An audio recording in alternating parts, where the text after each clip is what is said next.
flex with all the shooters. Shorty, all you gotta get ahead of all my shooters, alright? What is going on, everyone? So yes, I'm still recovering from this damn flu, but let's get right into this video.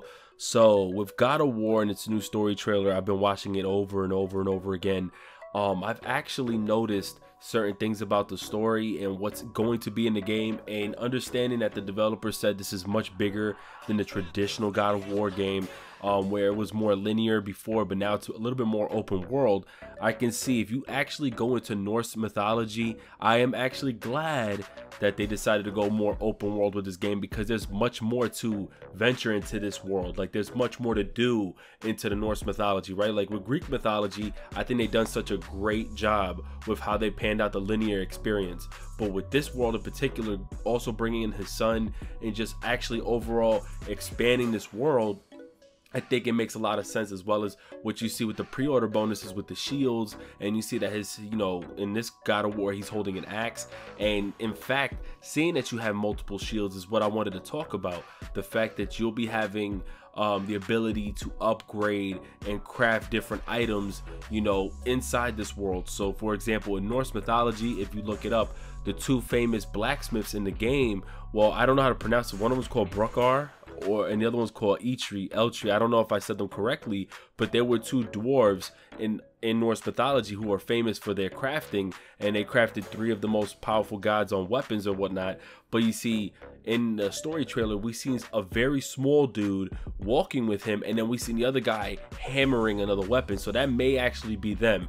You also, as I said, you come across a few encounters where you get to obviously utilize some gods or creatures' abilities, and I guess to progressing through the story. I think honestly, with all this being added into the game, is going to make a better open world experience versus having to a more linear experience, going through certain areas and not being able to go back. So I think with this open world, there's gonna have training points, because in Norse mythology, they had a lot of training camp areas. In Norse mythology, they had a lot of like how should I say this, fights, I guess, not like the Colosseums and stuff like that, but sort of like you get to participate in like little fights and whatnot. Of course, you have the traveling with boats and everything in the ocean. So of course, I believe we might be traveling in the ocean as well. I don't know if this is going to be heavily on religion because of the Viking religion and the rebirth of religion. I don't know if they're going to really go there with this kind of game, but I do know that it may incorporate a lot of like what's going on in Norse mythology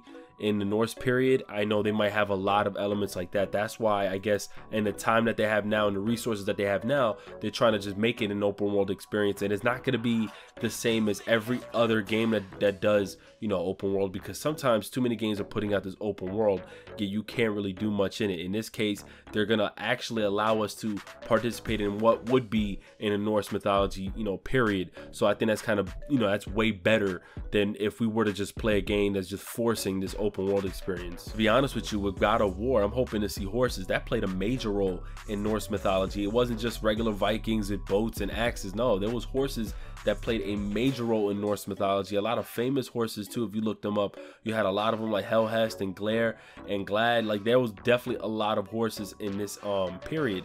But I would like to see that, because if this world is more bigger than the traditional and it's open world, I don't want it to be just walking around everywhere. Plus, there's a lot of side missions, and I believe the side missions may have to do with you doing favors to like the smaller creatures and smaller gods, and then in return, I guess you get to go to like their workshop, or go to them for equipment. Or if you ever kill a god, they're saying you could bring this back to me and we could fix this up for you. That's what I like to see. So instead of it being where they cut all that and immediately when you kill someone you get to just craft it on your own, this time you would have to bring it to these people, blacksmiths or whoever, and you get to get something revamped from them. So I think that would be great too. Overall, God of War is definitely pushing the limits and boundaries with its open world experience, and I'm glad that they're utilizing everything that's inside the Norse mythology period to be in this game. So if you see that there's crafting, of course they're going to use the two famous dwarves that was in the Norse mythology period to craft your items. If you're going up against certain gods, you're going to see Loki, you're going to see Thor, you're going to see all these people.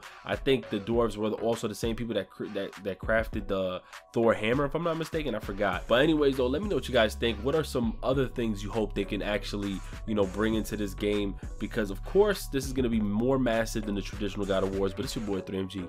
I'm out of here. Peace. Have I told you, the weather's cold, we're getting older. Things even change when it gets colder. But we'll move on just like a moment. The sun is sky, the sun's sun.